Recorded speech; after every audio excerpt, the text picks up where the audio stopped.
최근 일본에서는 한국이 단순한 유행을 넘어 사회 전반에 충격적인 변화를 일으키고 있습니다.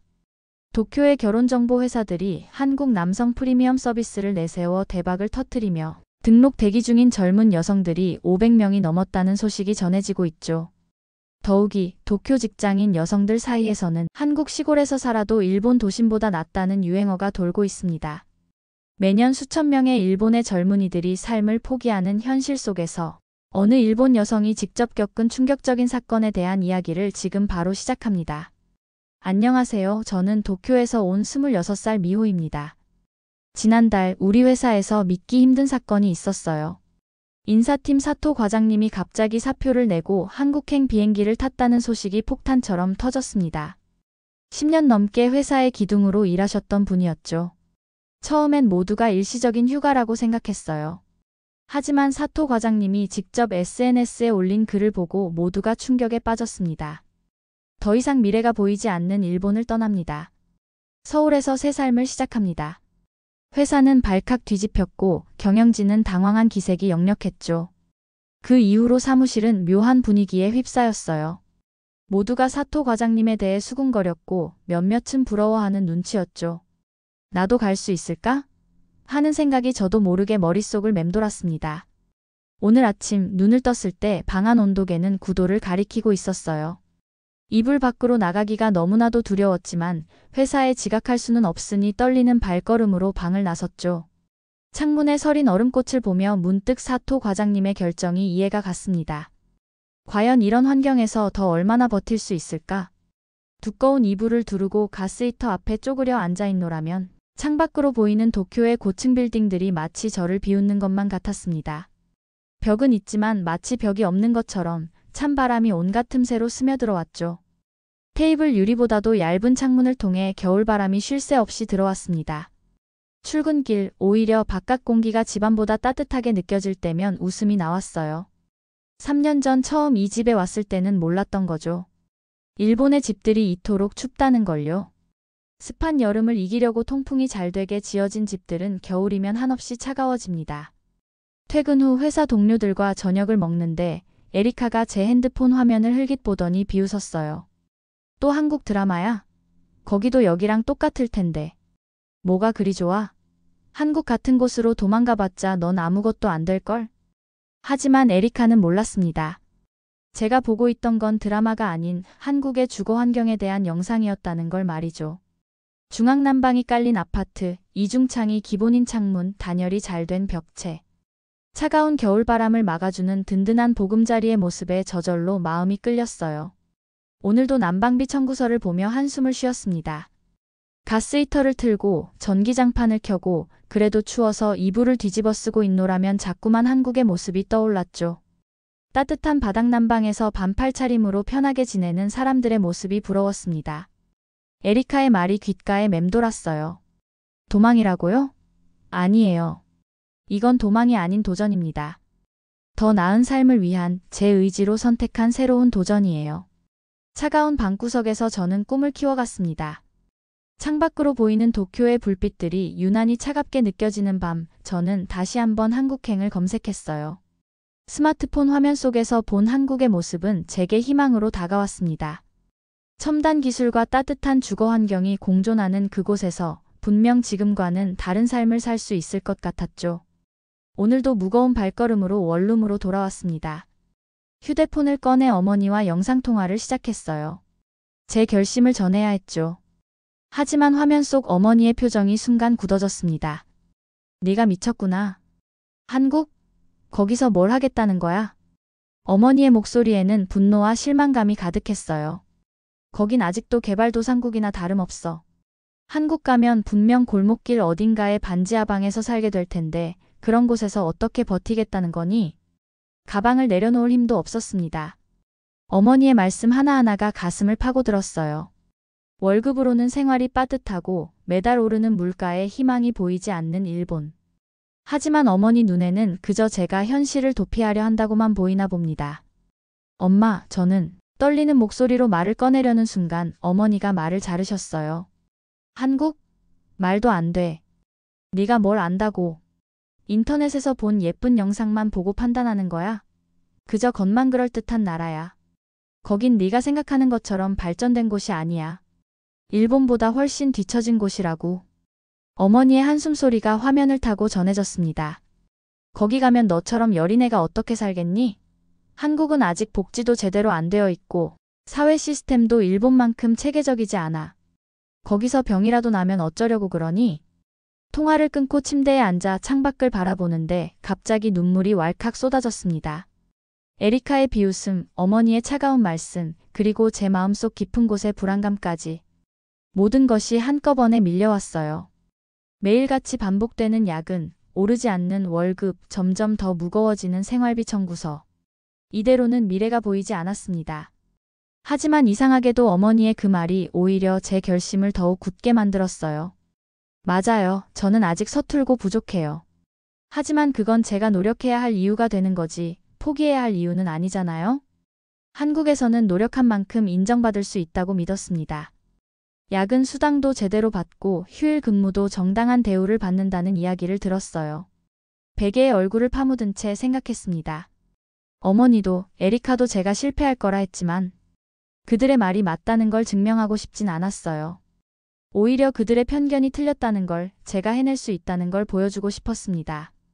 창밖으로 보이는 도쿄의 밤거리는 여전히 화려했지만 그 불빛 속에는 청년들의 한숨과 절망이 가득했습니다.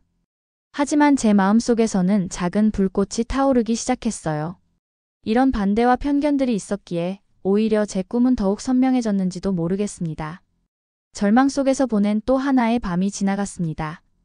회사에서도 무기력하게 시간을 보내던 중 점심시간에 우연히 한 영상을 보게 되었어요.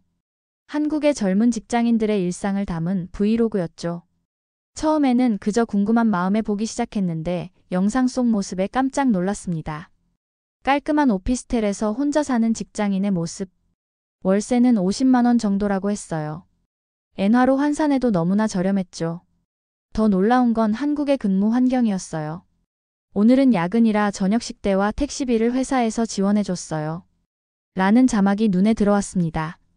저도 모르게 헛웃음이 나왔어요. 일본에서는 상상도 할 수 없는 일이니까요. 호기심에 더 찾아보기 시작했습니다. 한국의 스마트 시티 시스템, 전자정부 서비스, 빠른 행정 처리 속도. 에리카와 어머니가 말씀하신 뒤처진 나라의 모습은 어디에도 없었어요. 미호 씨, 이거 봤어요? 옆자리에 유키코 씨가 태블릿을 보여줬어요.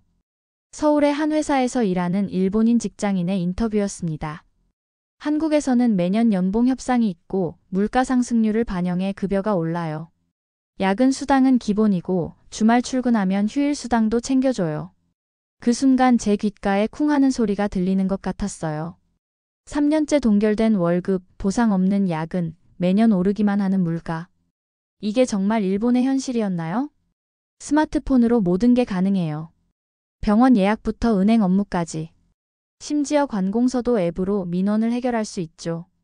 인터뷰 속 직원의 말에 유키코 씨가 한숨을 쉬었어요. 여기선 아직도 도장 찍으러 은행에 가야 하는데.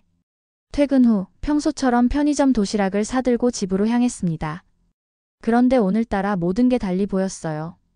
낡은 ATM기, 팩스로 처리하는 서류들, 현금만 받는 가게들. 이런 게 당연하다고만 생각했던 제 자신이 부끄러워졌습니다. 집에 돌아와 더 자세히 찾아보았어요. 한국의 청년 주거 지원 정책, 신혼부부 임대주택, 청년 창업 지원. 젊은이들의 미래를 위해 국가가 적극적으로 나서는 모습이 인상적이었습니다. 한국은 정말 다르구나. 혼잣말처럼 중얼거렸어요. 에리카가 말한 도망이 아니었어요. 이건 더 나은 미래를 향한 도전이었습니다. 창밖으로 보이는 도쿄의 야경이 오늘따라 조금 쓸쓸해 보였어요. 하지만 제 마음속에는 따뜻한 희망이 자라나고 있었습니다. 휴대폰을 들어 한국어 학원을 검색했어요. 이제는 망설일 시간이 없었습니다. 더 이상 주저하지 않을 거예요. 제 미래를 위한 첫걸음을 내디딜 시간이었으니까요. 결심을 하고 나니 몸이 먼저 움직였습니다. 점심시간마다 한국어 독학을 시작했고 퇴근 후에는 한국어 학원을 다녔어요. 월급의 반이 학원비로 나갔지만 이건 제 미래를 위한 투자라고 생각했습니다.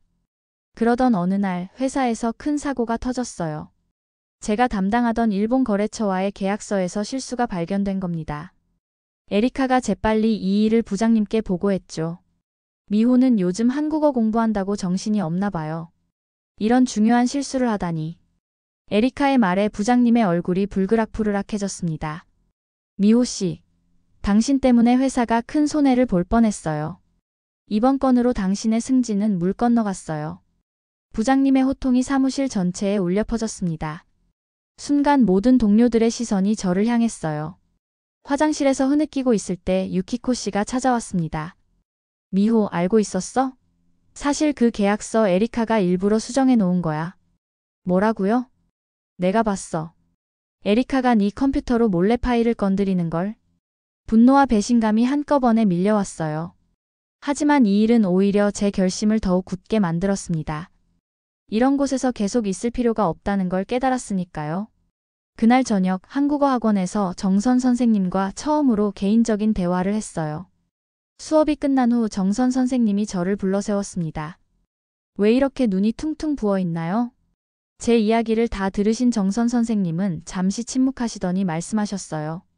미호 씨, 한국에서는 그런 부당한 일이 있으면 확실하게 대응할 수 있어요. 노동법도 잘 되어 있고 부당한 대우는 법적으로 보호받을 수 있죠. 그 말씀을 듣는 순간 눈물이 다시 쏟아졌습니다.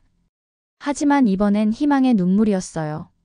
다음 날 부장님께 진실을 말씀드렸습니다. CCTV 확인 결과 에리카의 행동이 발각되었고 오히려 그녀가 징계를 받게 되었어요. 이런 걸로 날 쓰러뜨릴 수 있다고 생각했어? 어차피 넌 한국 가서 실패할 거야. 거기서도 넌 영원히 외국인 직원일 뿐이야. 에리카의 마지막 독설이었습니다. 하지만 이제는 이런 말에 흔들리지 않았어요. 정선 선생님은 제게 더욱 구체적인 조언을 해주셨습니다. 이력서는 이렇게 쓰는 게 좋아요. 한국 기업이 원하는 인재상을 잘 보여줘야 해요. 특히 당신처럼 부당한 상황에서도 정직하게 맞선 경험은 큰 장점이 될 수 있어요. 매일 밤 한국어를 공부하면서도 지치지 않았습니다. 오히려 에너지가 넘쳤어요. 퇴근 후에는 한국 취업 사이트를 보며 이력서를 쓰고 면접 준비를 했습니다. 그러던 어느 날 회사에서 큰 프로젝트 발표가 있었어요. 일본 시장 축소로 인한 구조조정 계획이었습니다. 모두가 불안에 떨고 있을 때 저는 용기를 내어 손을 들었어요. 한국 시장 진출은 어떨까요? 제가 준비해온 자료가 있습니다. 순간 회의실이 조용해졌어요. 떨리는 손으로 PPT를 켰습니다. 한국의 시장 동향, 소비자 특성, 성공 사례들을 하나하나 설명했어요. 정선 선생님과 함께 준비한 자료들이었죠. 놀랍네요. 언제 이런 준비를? 부장님의 표정이 달라졌어요. 회의가 끝난 후 부장님이 저를 따로 불렀습니다. 미호 씨, 우리 회사가 한국에 지사를 낼 계획이 있어요. 미호 씨가 맡아주면 어떨까요? 순간 가슴이 쿵쾅거렸어요. 하지만 저는 고개를 저었습니다. 죄송합니다. 저는 제 꿈을 위해 직접 한국에서 시작하고 싶어요. 지금 이 회사의 방식대로는 진정한 변화가 어렵다고 생각합니다. 그날 저녁 정선 선생님께 이 이야기를 전했어요. 잘했어요. 때로는 안정적인 것을 포기하는 용기가 필요하죠. 한국에는 당신의 열정을 알아줄 회사가 많아요. 마침내 첫 면접 기회가 찾아왔을 때 에리카가 마지막으로 찾아왔습니다. 미호, 미안해. 사실 난 네가 부러웠어. 하지만 이미 저의 결심은 확고했어요. 정선 선생님이 제 손을 꼭 잡아주셨습니다. 자신감을 가지세요. 이제 당신의 진짜 이야기가 시작되는 거예요. 그렇게 저는 새로운 시작을 향해 한 걸음 더 나아가고 있었습니다. 이제는 더 이상 누구의 눈치도 보지 않을 거예요. 제 인생의 주인공으로 살아갈 준비가 되었으니까요. 정선 선생님은 제게 한국의 실제 모습을 더 자세히 알려주셨습니다. 미호 씨, 한국의 IT 기업들은 세계적인 수준이에요. 스마트폰으로 모든 일상이 해결되죠. 은행 업무부터 병원 예약까지 모두 디지털화되어 있어요. 게다가 직원 복지도 훌륭해서 야근 수당은 물론 주말 근무 시 휴일 수당도 당연히 지급돼요. 정선 선생님의 말씀에 가슴이 뛰었습니다. 실제로 한국 취업 사이트를 보니 일본어 가능자를 찾는 기업들이 많았어요. 대부분 기숙사나 주거 지원도 해준다고 했습니다. 한국 기업들은 요즘 글로벌 인재를 적극적으로 채용하고 있어요. 특히 일본 시장을 담당할 수 있는 인재를 찾고 있죠. 연봉도 일본보다 높은 편이에요. 물가는 더 저렴한데 말이에요. 매일 밤 한국어를 공부하면서 한국의 기업 문화도 공부했습니다. 수평적인 조직 문화, 능력 중심의 평가, 투명한 성과급 체계. 일본의 낡은 기업 문화와는 완전히 달랐어요. 특히 놀라웠던 건 청년들을 위한 정책이었습니다. 청년 주거 지원, 취업 지원 프로그램, 스타트업 육성. 한국은 젊은이들의 미래를 위해 국가가 적극적으로 나서고 있었어요. 면접 준비를 하면서 한국의 발전된 모습을 더 자세히 알게 되었습니다. 세계 최고 수준의 인터넷 속도, 어디서나 이용 가능한 디지털 결제, 24시간 편의점과 배달 시스템. 이런 게 일상인 나라에서 살 수 있다니 가슴이 설렜어요. 마침내 첫 면접 기회가 찾아왔습니다. 정선 선생님이 제 손을 꼭 잡아주셨어요. 자신감을 가지세요. 한국은 당신의 열정을 알아줄 거예요. 한국에서는 노력한 만큼 인정받을 수 있으니까요. 드디어 첫 면접에 합격하고 한국행 비행기에 올랐습니다. 지난 몇 달간의 긴장과 불안이 이륙과 함께 날아가는 것 같았어요. 비행기 안에서부터 일본과의 차이를 실감했습니다. 승무원들의 밝은 미소와 세세한 배려가 인상적이었어요. 인천공항에 도착하자마자 놀라움의 연속이었습니다. 최첨단 시스템의 입국 심사, 깔끔한 시설, 빠른 수화물 처리까지. 일본의 낡은 공항과는 완전히 달랐어요. 어서 오세요, 한국에. 입국 심사 직원의 친절한 미소에 절로 마음이 따뜻해졌어요. 공항철도를 타고 서울로 향했는데 이것도 놀라웠습니다. 일본의 공항철도는 비싸고 불편한데 여기는 요금이 절반 수준인데도 시설은 훨씬 좋았어요. 서울역에 도착해서는 더 큰 충격을 받았습니다. 역사 내 모든 곳에서 오지가 끊김없이 연결되고 스마트폰 하나로 모든 교통정보를 실시간으로 확인할 수 있었어요. 지하철 안에서도 인터넷이 완벽하게 작동했죠. 면접 때 알려주신 게스트하우스에 짐을 풀었습니다. 다음 주부터 출근하면 회사에서 직원 기숙사를 제공해준다고 하셨어요. 당장은 이곳에서 지내야 했지만 게스트하우스 시설도 깔끔했고 가격도 도쿄에 비하면 절반 수준이었습니다. 첫날부터 한국의 의료 시스템도 경험하게 되었어요. 비행기에서 감기가 걸렸는지 목이 아팠거든요. 일본에서는 야간 진료가 거의 없는데 여기는 밤에도 운영하는 병원이 많았습니다. 접수부터 진료, 약 처방까지 30분이면 충분했어요. 진료비도 일본의 3분의 1 수준이었죠. 편의점에서 도시락을 사는데 가격에 또 한 번 놀랐어요.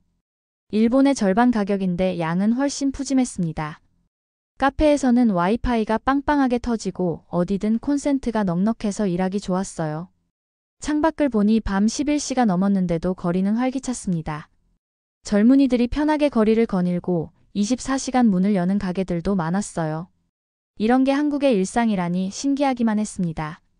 드디어 첫 출근 날이 밝았습니다. 출근 전부터 긴장되는 마음에 일찍 일어나 정성껏 준비했어요. 회사에 도착하니 팀장님께서 반갑게 맞아주셨습니다. 미호 씨, 긴장하지 마세요. 우리가 도와드릴게요. 팀장님의 따뜻한 말씀에 조금은 긴장이 풀렸어요. 회사 로비에서 깜짝 놀랄 만한 장면을 목격했습니다. 면접을 보러 온 일본인들이 꽤 많았어요. 알고 보니 최근 몇 달 사이 더 나은 미래를 찾아 한국으로 오는 일본 청년들이 급증하고 있다고 합니다. 첫 회의에서는 실수도 있었지만 팀원들이 따뜻하게 격려해 주셨어요. 일본어와 한국어를 번갈아 가며 어설프게 발표를 마쳤을 때 오히려 박수를 쳐주시며 응원해 주셨죠. 점심시간 같은 팀의 유미 선배가 흥미로운 이야기를 들려줬어요. 요즘 일본 친구들에게서 한국 취업 정보를 물어보는 연락이 많이 온다고 하더라고요. 미호 씨처럼 용기 내서 오시는 분들이 늘고 있나 봐요. 퇴근 후 기숙사로 가는 길에 지하철에서 일본어가 들렸어요. 보니 취업 준비를 하러 온 일본인 청년들이었습니다. 서로 면접 정보를 공유하고 한국 생활에 대한 기대를 이야기하는 모습이 인상적이었어요. 주말에는 한국에서 일하는 일본인 모임에 참석했습니다. 놀랍게도 매달 새로운 멤버들이 늘어난다고 해요. 특히 20대 청년들이 많았는데 모두들 한국의 발전된 시스템과 공정한 근무, 환경에 대한 기대를 갖고 왔다고 했죠.